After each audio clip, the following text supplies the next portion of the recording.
I think everybody who worked with him probably wanted to kill him at some point because of that desire for perfection. But it was also, I think everybody walked away from that experience having learned a lot.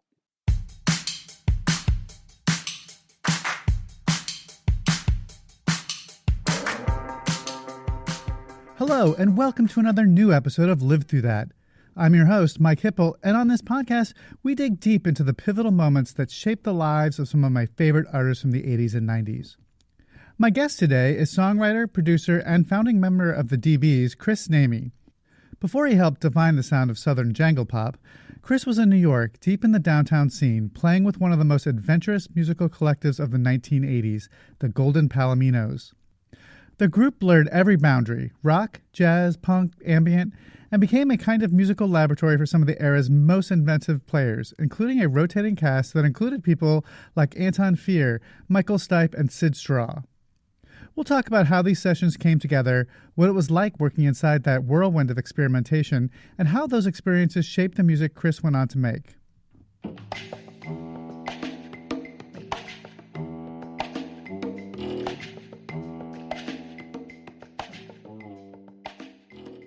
Anton Fier came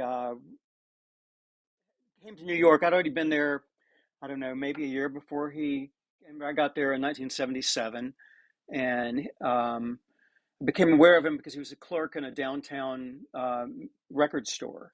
Great guy, really knowledgeable about rock and jazz and all kinds of crazy records. And he started playing percussion and then I think drum kit with the Feelies, who were maybe a minimalist rock band in Manhattan. But Anton was always kind of on the scene, and he was this really clean cut, nice young kid, friends with Bill Laswell.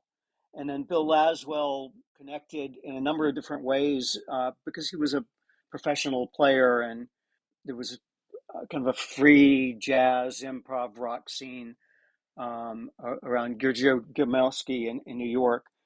But Laswell had a band called Material that started doing well, and he connected with Herbie Hancock. He did some backing tracks for Herbie Hancock, and Hancock came in and played, was it clavinet? Anyway, played in about an hour, over these tracks, and all of a sudden this became Rocket, and it was a huge hit all around the world. And Hancock toured with Robots, and also with Anton Fier on drums, because Anton was great at rudiments and he could play the hip hop kick and snare patterns. So Anton toured with Herbie Hancock for a year, and when he came back to New York, we connected again. But he had changed. That was a really heavy duty experience, and I'd see him in London some and back in New York. But he got the idea of a curated band, and it was to be whatever he thought was good. So he and I went and did a record with Michael Stipe, a cover of Moby Grape's Omaha. That was a very cool record, and that was expensive. It did well, and the record company committed to a full album. And I actually made a record called the Golden Palominos with Anton earlier. It was just him and me and Arto Lindsay. But the second Golden Palominos project with Richard Thompson and Michael Stipe and Jack Bruce really became the band. And all of a sudden, I was going up with him as kind of a musical director or a translator at times. We were recording with Carla Bley, who we loved from Escalator Over the Hill and Genuine Tong Funeral. Carla was up in, I think, West Hurley in upstate New York, living with Steve Swallow. And so these people were incredible. And I'm assuming your listeners know some of these folks. Yeah, Steve Swallow, the legendary jazz bassist. And all of a sudden there was a touring band, and the touring band was mainly people Anton thought were good and liked. And it included Jack Bruce on guitar and bass, Jack Bruce from Cream, Peter Blegvad, who was an amazing songwriter, lyricist, and cartoonist who had been working for Charles Schulz before that, drawing the backgrounds for the Peanuts cartoons. And Lisa Herman, a great singer in New York. Jody Harris from the Ray Beats and the Contortions, all these great characters. And Michael Stipe was on Holiday from REM, and just um, that was fascinating to talk to him about his, very detailed approach to lyrics and poetry, which was not slapdash at all. I mean, it was very specific. And then Carla got tired of the touring, and frankly, as wonderful as she was, she seemed confused by it all at times. And my role had evolved to be I would play bass when Jack Bruce was playing guitar, or I'd play guitar, but Anton was really the musical director, but I was kind of the musical translator for this group. I would go around everybody and make sure the chords were straight and write out charts and when necessary, and just kind of help organize things a little bit. Chris was just a young guy when all of this was happening.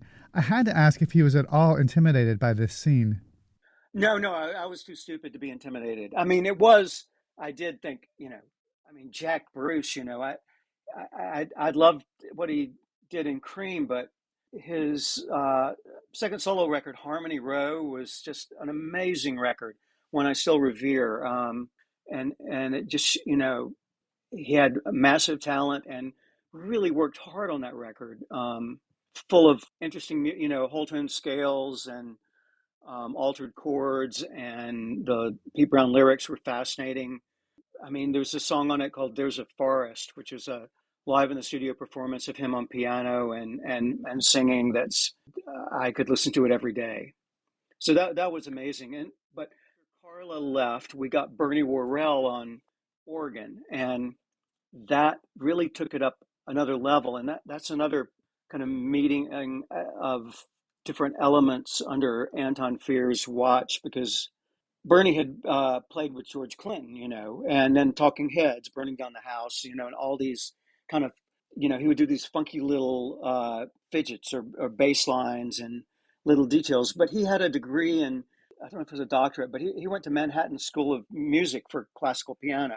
Very accomplished musician, and he would orchestrate the live shows every night from his Hammond in a way that was unbelievable. It'd be different every time, and it was like you could imagine he was riding an old hot rod with flames shooting out the back. I mean, what he was doing.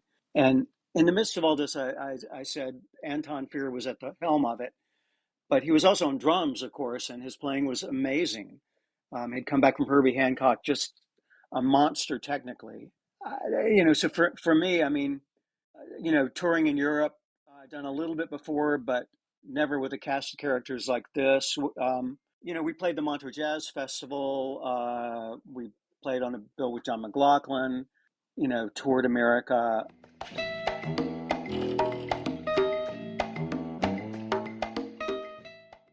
So that's kind of filling you in on that. I mean, I'm sure I've only really touched the surface of it, but that whole thing has not been really well documented, but it was amazing. And Anton Fier was an amazing character. He also, a lot of people think of him as a dark character, but he was very passionate. And I think sometimes his passions for music and for how things should be in a world where they're not always that way would overwhelm him at times. Well, he was very precise, and was never satisfied with anything less than something really great. And I think everybody who worked with him probably wanted to kill him at some point because of that desire for perfection. But it was also, I think, everybody walked away from that experience having learned a lot. I've always associated Chris with the alternative sounds of the South, and so these New York days are kind of a surprise to me for some reason. Well, I'd been traveling up there for years. My parents would go up there. My dad was a doctor, and there were medical conventions. And I don't know, every 3 or 4 years, I got my first tape recorder up in New York at the age of maybe 11, and I loved it. I love North Carolina too, and I'm back in North Carolina now, and I have been for a while. But I was in music school down in Chapel Hill, and not really connecting with it great. And I went up in, I think, 1975, and I saw a band called Television at CBGB's, and I thought that there were elements of jazz and of the modern classical music I was being taught in the school, and I thought this is great. You can do it with electric guitars. I really thought there was a different language there, and I loved the improvisation. And I kind of extrapolated that every band in the new CBGB scene was kind of like television. And so I got up to New York and I realized I'd kind of been snookered. I mean, that wasn't actually the case. But I got there in January of 77, and a month or two later was asked to put together a backing band for Alex Chilton for one show. And that he ended up staying, like living in a cot. I mean, sleeping in a cot at the foot of the little bedroom I was renting, and we hung out together for a year up there and played and recorded. So my New York experience was different than I had thought it would be, but it was really, really great. As Chris is telling me this, I say it sounds like he moved to New York and all of these connections just happened so quickly. Well, at the time, from a distance, the CBGB rock scene seemed like it was a big deal, but when you got there, there were maybe 150 people involved in it, and they were all there every night. It was very small. It was so it was easy to know a lot of people pretty quickly. I mean, and I did come in with a certain amount of musical ability, so that opened some doors as well. But the fact that the rock writers in New York, for the New York Times or the Village Voice or NME, New Musical Express, they were all hanging out at the clubs and they'd write about what they saw, made the scene seem huge. And then it became huge. It was kind of I wouldn't say cozy, but it was, everybody knew everybody. Chris dropped his new record, Anything is Possible, this past summer, and he's already back with a collaborative project that echoes his work with the Golden Palominos. It's called The Salt Collective and arrives November 21st. He collaborated with one of my personal favorites, Andy Partridge of XTC. I was interested to know more about how all of that came about. The most recent thing I've done is a funny kind of collaboration for this band called the Salt Collective. And it's helmed by a French guitarist named Stefan Chook. And right now, it's a little bit Golden Palominos like, I guess. Right now, it involves a lot of North Carolina people, but also Matthew Cause from Not a Surf, Jason Faulkner, Amy Mann's done two really great tracks, Kimberly Rue from Soft Boys, a lot of folks. And I did some work with Andy Partridge. He's co-written two of the songs with me on the record. One, he just kind of fine-tuned the lyrics a little bit, but there's another one called You Swallowed the Sun that was all his lyrics and all my music, and then we got on Zoom and kind of batted it back and forth. And that's coming out in the fall. I met him first when he produced a couple of tracks. I was producing a guy named Peter Blegvad for BMG in London. And Andy came in and produced one of the tracks. And he was brilliant, and very martial. I mean, he was a commander. I loved it. Right off the bat, the drummer set up and he walked over and hi-hat and took it from him and said, "You won't be needing that."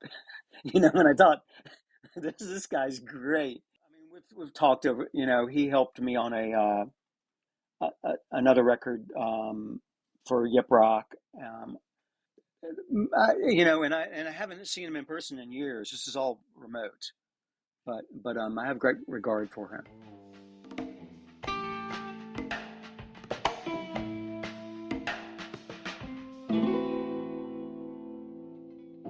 And that's it for this week's episode. We'll have more about the Salt Collective in the coming weeks, but in the meantime, huge thanks to Chris for taking the time to chat with me. And as always, a quick reminder that you can buy my book on 80s musicians and where they are today, 80s Redux, and its sequel, Live Through That, on 90s artists wherever you buy your books. And remember to click subscribe so that you'll never miss an episode. Thanks for listening.